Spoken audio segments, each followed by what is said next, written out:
Magandang araw po sa inyong lahat. For today's video ay samahan niyo po ako at magluluto tayo ng beef caldereta.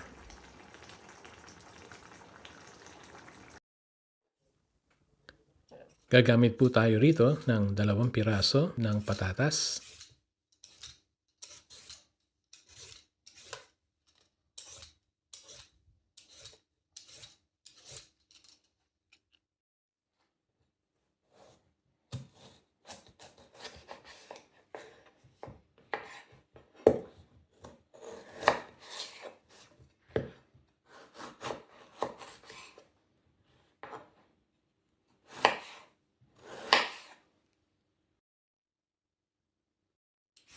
gagamit rin po tayo ng carrots,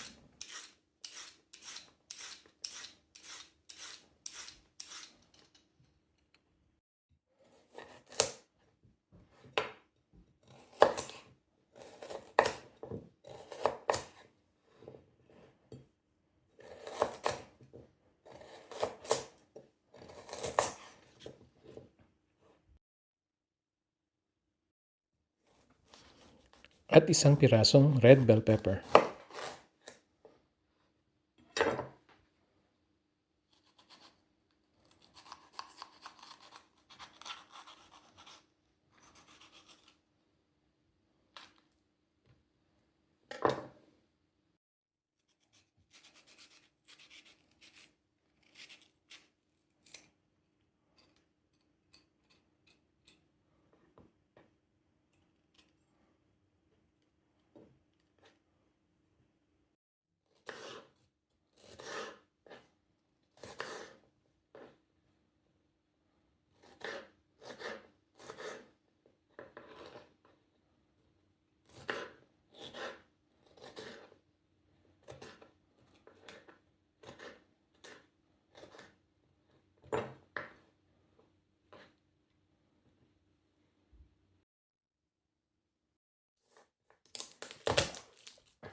Maghiwa rin po tayo ng ilang pirasong bawang.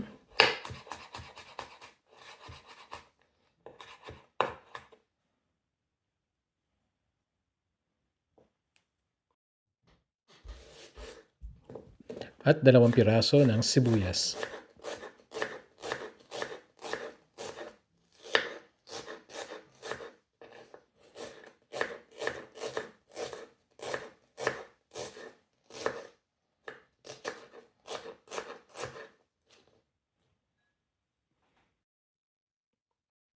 Kailangan po muna nating i-marinate ang ating baka. Dito ay gagamit tayo ng 1 kilong baka gamit ang bawang, pamintang durog, at kalahating tasa ng suka. Hayaan lang pong mamarinate ang ating baka ng at least 4 na oras. Ang pag-marinate po ay nakakatulong para matanggal ang anggo ng karne, ito man may baka o baboy, at nakakatulong din sa pagpapalambot ng karne.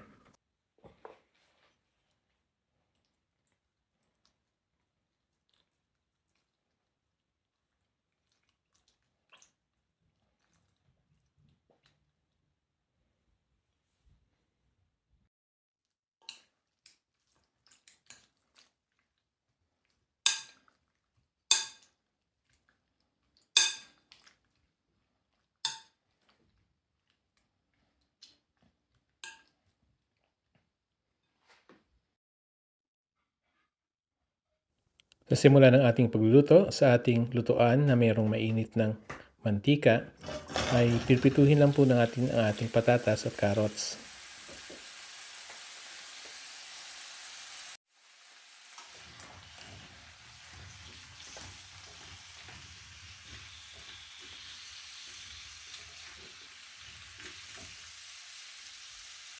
Timplahan po natin ang ating gulay ng dinurog na paminta at asin.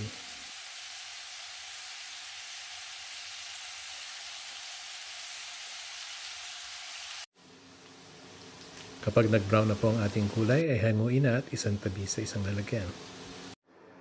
Sa parehong lutuan ay simulan natin prito ang ating baka. make sure na padaanin po sa isang strainer para matanggal ang excess na suka.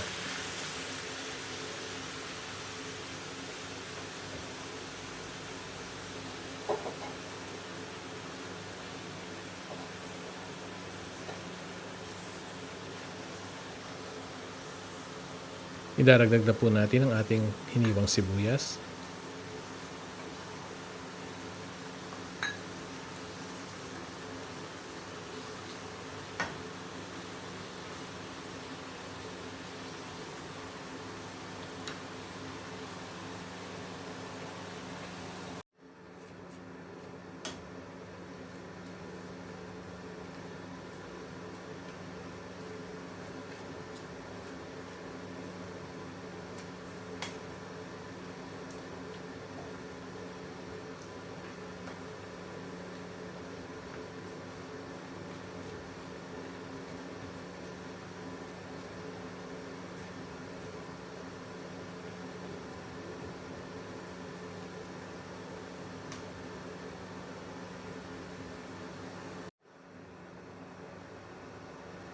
Kapag nag-brown ang ating karneng baka, ay magdaragdag tayo ng mga 2 kutsara ng tomato puree.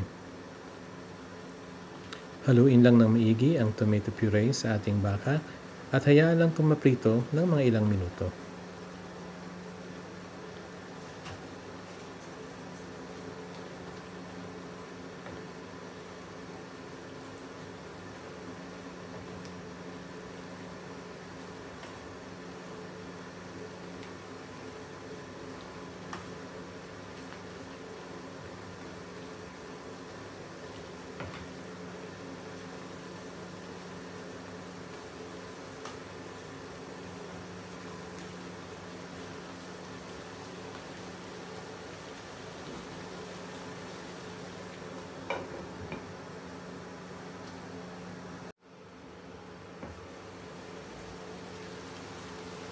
Matapos ang ilang minuto ay magdadagdag tayo ng mga 3 kutsara ng toyo.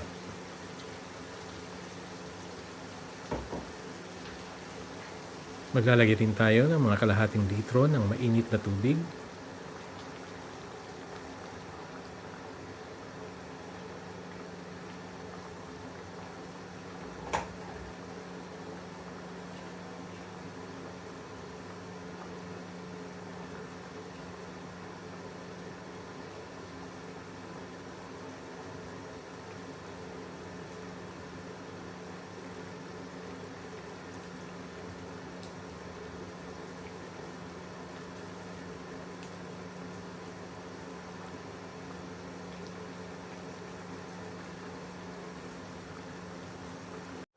Maglalagay rin tayo ng 1 kutsarita ng smoked paprika.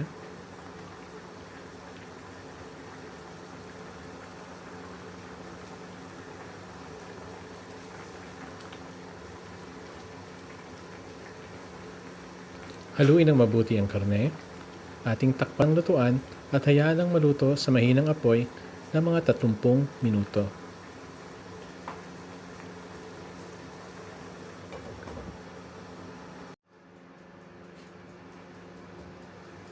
Makalipas ang 30 minuto ay maglalagay tayo ng 1 lata ng sliced pineapple kasama ang juice nito.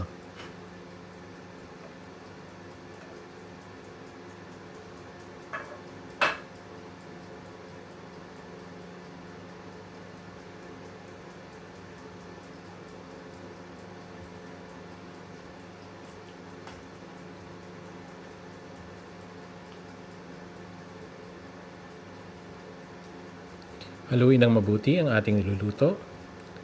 Cover natin ang lutuan and let it simmer for 15 minutes.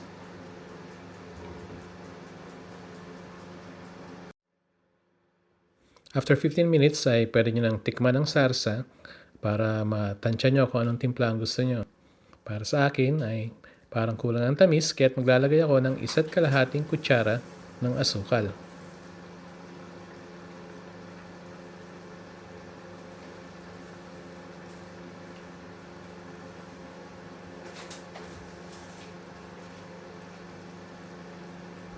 Maglalagay rin tayo ng 100 grams ng liver spread.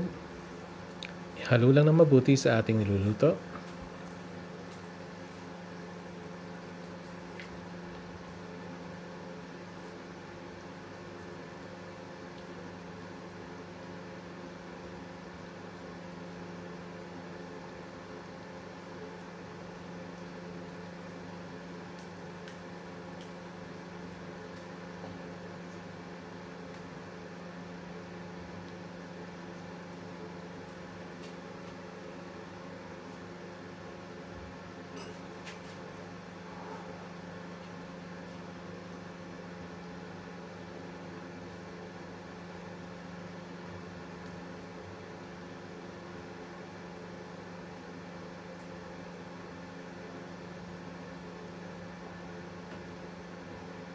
At this point ay ilalagay na po rin natin ang ating bell pepper.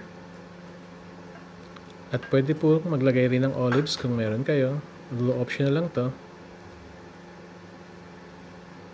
At maglalagay rin po tayo ng isang dahon ng laurel.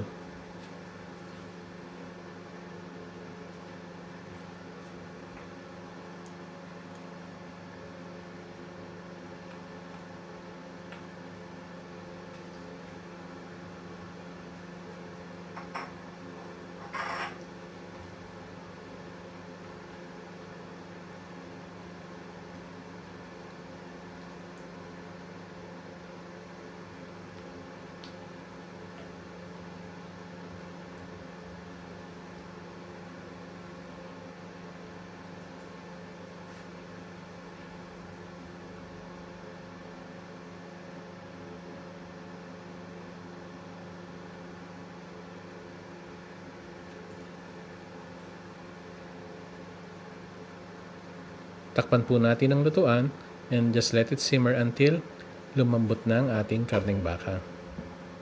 Just make sure to check from time to time kung kailangan magdagdag ng tubig.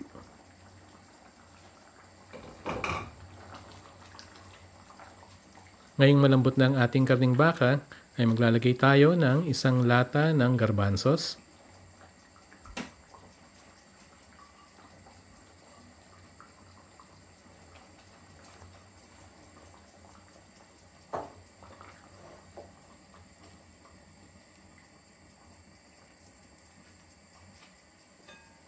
Lagay na rin natin ang ating mga pinritong patatas at carrots.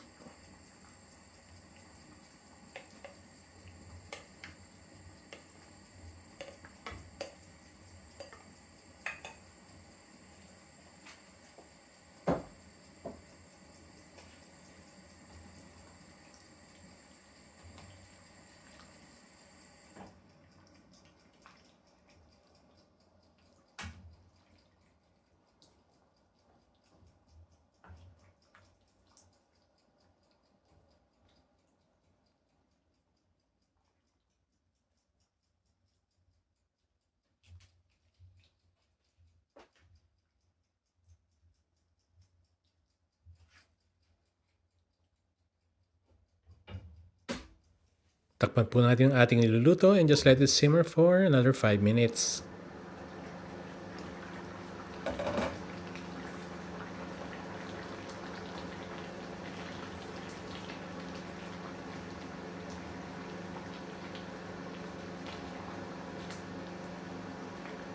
Ang huling step po ay maglalagay tayo ng keso sa ating kaldereta para po mag-thicken ang sauce. Siguraduhin lang ihalo ng maigi. Hayaan lang maluto ng mga ilang minuto. Pagkatapos po pwede nang patayin ang ating lutuan at ready na ang ating kaldereta.